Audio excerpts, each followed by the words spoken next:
You were born between 240 and 245 AD in a place called Moesia, basically the ancient, gritty version of the Balkans, a cold, harsh land where people might stab you faster than they say hello. Your father is a Roman soldier, a hard ass who probably yells just for the practice. Your mother isn't Roman, she's Thracian.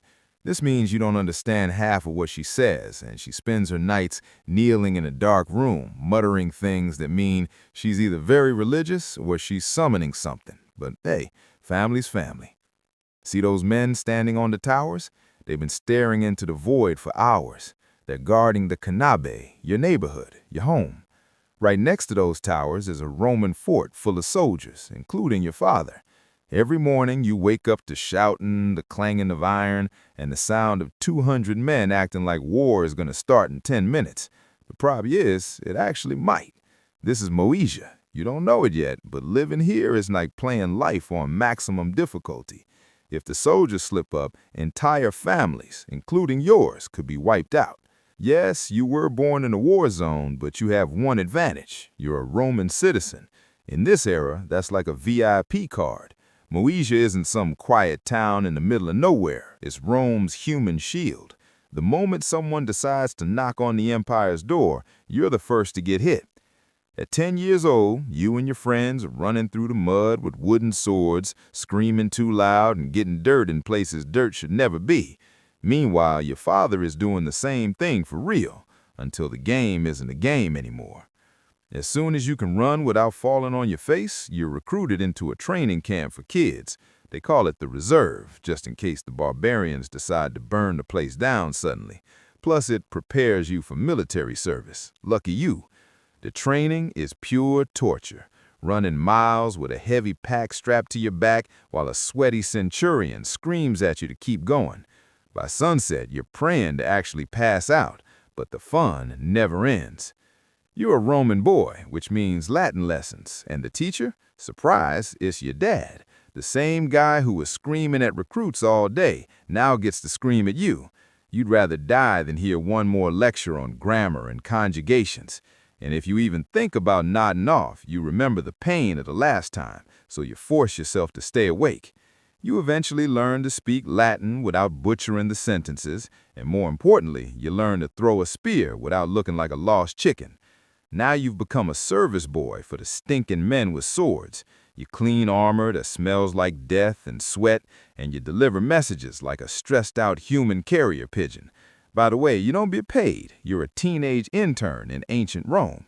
Before, your only worry was training. Now you think more, work harder, and stress constantly. You turn 15, and suddenly Rome is collapsing. News reaches the camp that Emperor Valerian himself has been captured by the Persians. This isn't just a defeat, it's a what the hell is happening moment. It's never happened before. What follows is total chaos. Rome splits into 3 empires, like a group project that failed catastrophically. Prices go crazy, the system breaks down, and the soldiers, including your father, stop getting paid. Why?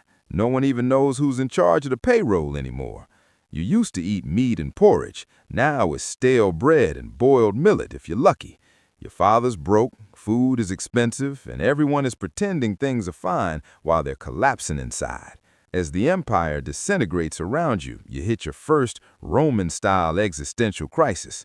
You stare at the walls and ask, is this it? Bread, training, and disappointment? You have only one choice, the army. Not because it's your dream, but because there's literally nothing else. You have no skills and no money for an education. Running to Rome is a joke. You'd be robbed or killed before you even got there. Besides, everyone expects it of you. Protect Rome like your father. You look at your father, unpaid, exhausted, dead inside, and think, how inspiring. But in the end, you sign up. You're 17 when they enlist you. You swear a sacred oath to obey Rome unto death, which might come as early as next week. In exchange, you get a sword older than you are and a shield that smells like someone else's failure. Congratulations, you're officially in the auxiliaries, just like your father. A few days later, your first mission arrives. With 0 real experience, they tell you to gear up and march straight into enemy territory. Apparently, when Rome has a soldier shortage, the genius solution is to send untrained teenagers into danger. The march is agony. Your feet are destroyed, your back is broken, and you start questioning every life decision you've ever made.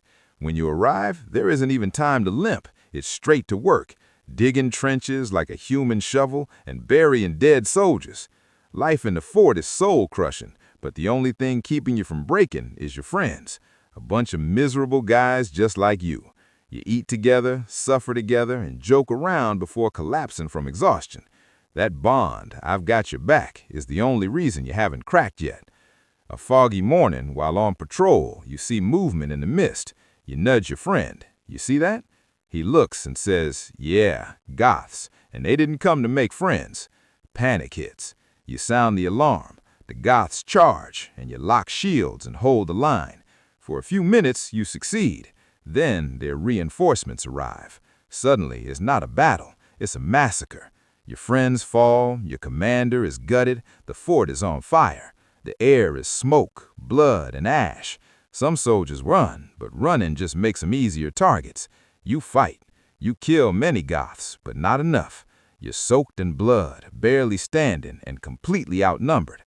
You see your friends half buried in the mud. They died for a collapsing empire ruled by cowards who love marble, eat grapes, and pretend to care. If they're lucky, they get a wooden marker. If not, they just become part of the dirt. You refuse to die like that.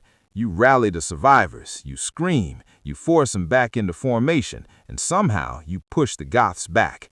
There are no congratulations, just corpses and silence. You survived your first real battle, but the price was horrific.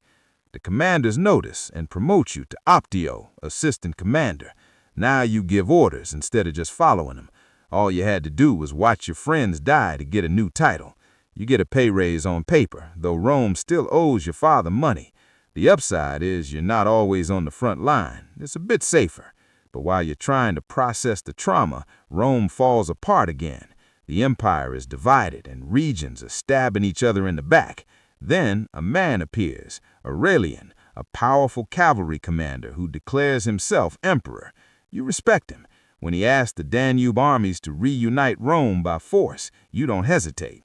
He goes on to crush Palmyra and then enters a war with the Gallic Empire in long, bloody battles, the kind that break men from the inside. In the middle of this chaos, you and a small detachment are sent ahead to hold an important road. A simple mission, blocked away. But suddenly, everything flips. An ambush. Gallic forces hit fast and hard. Before you can even process it, half your men are dead. Supplies are lost, and your blood is leaking onto the rocks. You think, is this the end of the road? Is this it? But somehow you manage to crawl back to camp. The moment the doctors see you, their look says it all. You are no longer fit for service. The decision is made. Discharge. You try to protest, of course, because being a soldier isn't just a job to you. It's your identity, your whole life. You are a Roman soldier. It's shield. But to the high command, it's simpler. Injured means useless. They hand you your discharge papers, a bit of land, and forced retirement. Just like that, everything that came before is ended with a stroke of a pen.